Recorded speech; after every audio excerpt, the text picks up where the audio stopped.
We're here. I don't know what I thought was going to happen by doing that. I had no follow up. We're here to talk about Kagurabachi. You can tell the title of the video. Of course, I gotta put the volume in it. When Volume 3 comes out, y'all gonna see that too. Give me a month. I think it comes out in May 2025. I think. I think it is May 2025. Regardless, Kagurabachi. Oh my gosh. I just can't stop reading it. Like between Kagurabachi, Sakamoto Days, Chainsaw Man, and Ordeal, like it's just they just take me for the roller coaster. They're taking me for a ride. Pause. But the bottom line is this: for the past 3 chapters, really 4, including this flashback, Samura's motivations have not been as heinous as we thought they were. And considering the Sword Saint's crimes, it kind of changes a lot of things. It changes a lot of perspectives because I think that one thing that we thought was happening with Samura was being this ultimate, it's his job to carry on the burden of the Sword Saints. I mean, the Sword Saints, all the sword bearers for the Enchanted Blade users, and he was dropping them off like flies. He dropped off Aruha, Chihiro, but until recently, we didn't get that chapter where it turns out the reason why he was doing that is because all of these sword bearers are contracted to the Sword Saint. And so if you kill the Sword Saint, it kills all the users contracted to him. And that changes everything. And it kind of goes to show as well, like, there are way more players at work here than what we're thinking of. And to be honest, it has me looking at Shiba a certain way because I really do feel like Shiba played more than just that. The way that Hokazona is glazing Shiba, Hiyuki, those three, the glazed triangle, I have a strong feeling that there's something there. And I really want to know how he's going to let it play out. He's taking his time with his world building. And that's another thing that I really appreciate in the story. But to the point, Samura's whole goal is to basically get rid of the Sword Saint from letting the malediction happen a second time. But then there's other pieces to it because Yura has been putting in his S-tier manipulation tactics and spreading propaganda and misinformation about said incident throughout the whole entire place. And it's interesting because now it brings up conflicts for Iori, and clearly in the flashback, we see to what degree it does. And, Iori even said it himself, anyone who's competent basically would not fall for it. But anyone who's not, it just fanned the flames. And so we see that Samura is worried about Iori, while Iori is basically trying to make her father feel better. And this is where it got me in my chest. Oh my gosh, it got me in my chest. There is no reason for the story to be as beautiful as it has been with Samura and Iori's flashback. Her saying that she's been, they think that her father's a hero and they've been learning about her, and her father's been nervous about it, but really the whole time she's been fighting every single day because they've always been talking trash about her dad. They're always trying to bash him, say that she's a killer, she's violent, and even in terms of when she, excuse me, even in terms when she got into a fight with one of the other students, even then they were like, you just like your father, huh? And to then let that spin back to when she goes home and Samura is not even aware of half the things that she battles, but it hits him because he can tell off that bump off the top of her head that life has not been easy. And yet all Iori is worried about is not losing both of her parents and being left alone. And that is heartbreaking.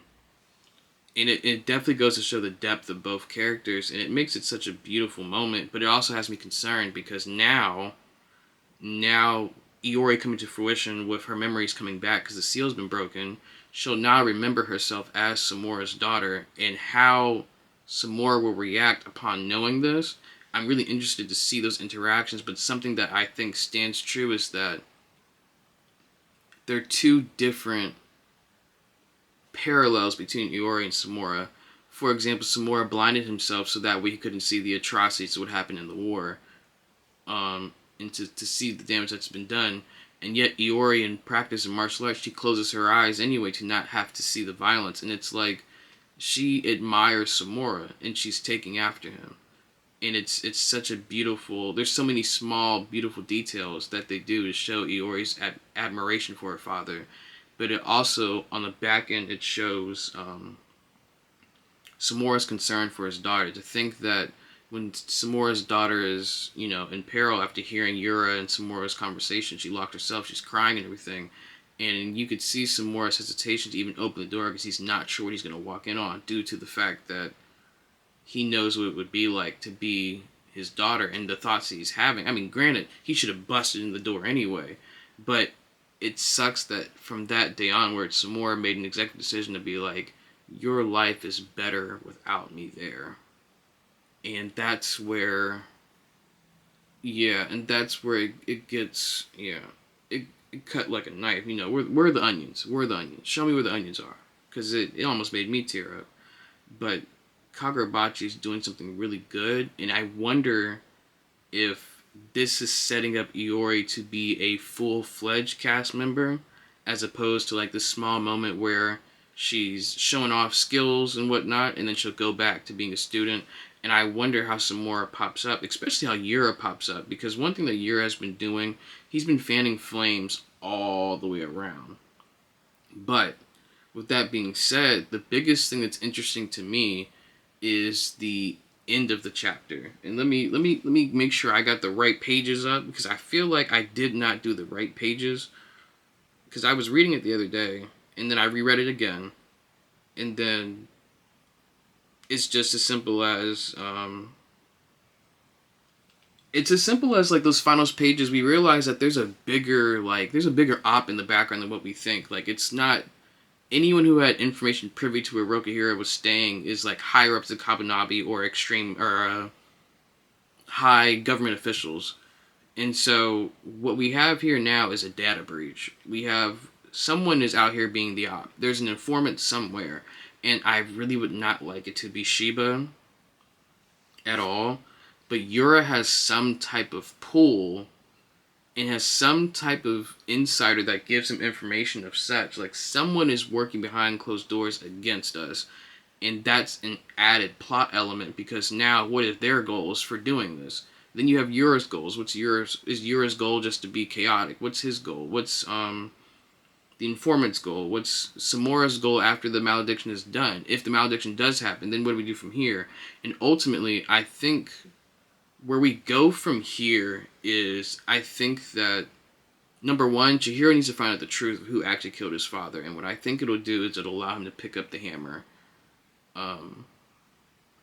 And kind of just, the only way to feel close to his dad was through the enchanted blades.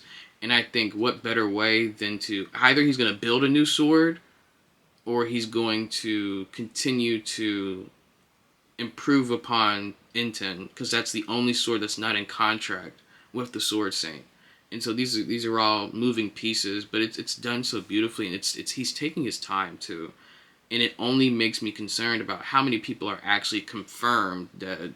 Like Aruha, the way that Samura did Chihiro and then brought him back, is Aruha the same case? For all we know, Aruha could be roaming around the streets, not connected to his sword. But, excuse me, there was a yawn that was about to come out. But at the same time, there's so many moving pieces because there's other sword bearers. Are we just going to find out that the rest of them are off-screened? I mean, we clearly don't have Cloud Gouger because that was broke. We still don't have Kumiori's with Hirohiko, so that's 2. The Inten is not contracted with Chihiro, that's 3. But even that wouldn't count because it's not the contracted ones. So we still have the other sword bearers who have their sword unless Samura has been off-screening them. And for that, that's a missed opportunity. It's the same missed opportunity as, I feel like I've said this before, I'm getting deja vu. It's the same opportunity as Hakari and Urarame, only seeing blips and using them to glaze other people. Like, I don't want that to happen to the sword bearers in this story because they're all pivotal characters that play a part in the story. And I would definitely want to see how that happens because in some way, shape, or form, and I hate to say it like this, in some way, shape, or form, there have to be people to go down so that way if the Sword Saint does get loose, it makes him look menacing. Even more than we already know. And to show the gap between Chihiro and the Sword Saint, the other sword bearers should be that bridge. Whether it be Samura even struggling to such a big degree, or the other sword bearers getting low diff. Like, there's so many intricate pieces that needs to be a part of it, I think, and this is what really propels the story. But these are only guessed. But I guess we'll see from here, because a lot of the motifs for the Enchanted Blades, I would like to see the rest of them. I would like to see the rest of them, at least.